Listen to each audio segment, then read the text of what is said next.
Oke, sekarang kita bahas Kawasaki. Setelah kita Yamaha dan Honda, sekarang kita Kawasaki. Kawasaki itu apa sih? Kawasaki? Ya ninja. Gitu.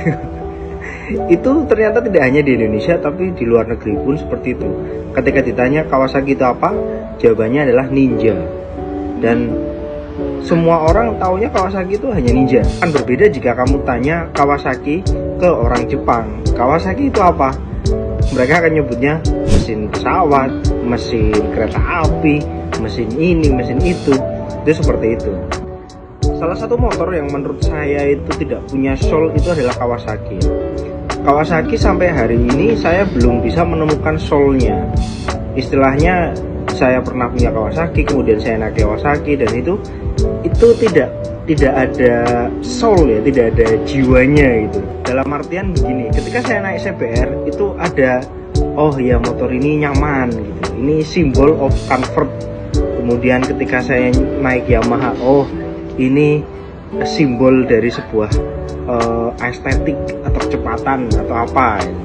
Tapi Kawasaki itu bingung, saya jujur bingung, dan di luar pun ternyata mengalami hal yang sama. Percaya atau tidak, zaman ketika bangkitnya motor di Amerika, orang pada pakai namanya Harley. Harley itu simbol dari maskulinitas di Amerika pada waktu itu. Nah, kemudian si Kawasaki mengeluarkan motor dengan genre yang dimirip-miripkan dengan Harley, yaitu namanya Kawasaki Vulcan. Nah, Kawasaki Vulcan ini kemudian dikenal sama orang-orang Amerika itu sebagai red bike, red tikus ya. Itu karena biasanya ya mirip kayak di negara kita kalau red bike-nya itu Vespa ya, Vespa gerombolan, Vespa yang rodanya banyak, yang bawa sampah-sampah itu.